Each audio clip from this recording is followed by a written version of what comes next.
Mohammed says, since you've looked into the double slit experiment, quantum mechanics, speed of light, quantum entanglement, etc., do you believe that we live in a simulation?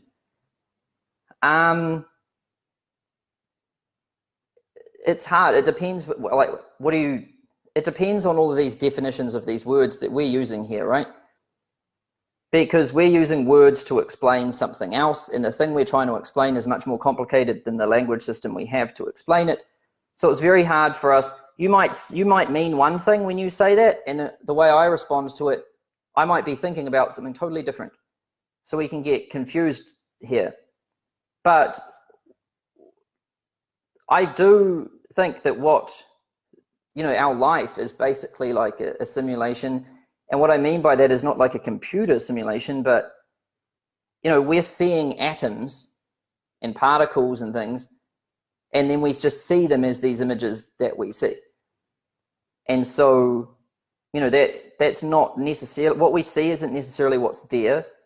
And because that's true, then we have some form of simulation. Hey Sam, how are you? I'm good.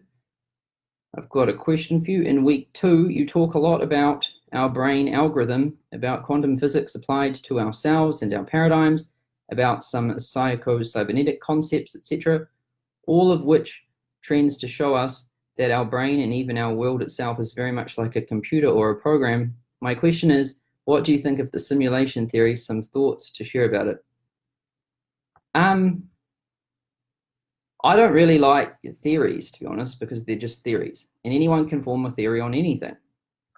I think it's kind of silly to be like, are we in a simulation? Are we not in a simulation? Depends how you define the simulation and all of that. And so that's about the end of my thinking on that topic, because I don't see much benefit in going any further than that.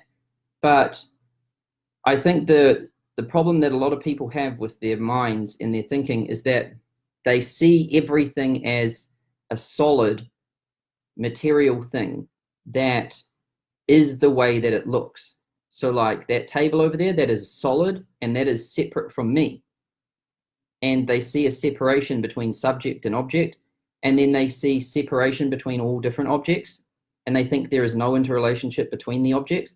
So these people have a bias towards material things and their separation, instead of looking at the space in between the things.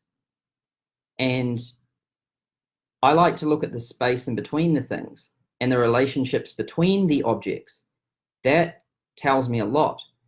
And that's the thing that I'm trying to get people to do more of, is because when you start looking at everything as separate and material, then you start thinking of yourself as static. So you'll think, oh, I'm just born this way. This is all I can do. This is the extent of it, because it is the way it is, because that's what a table is like. It is the way it is.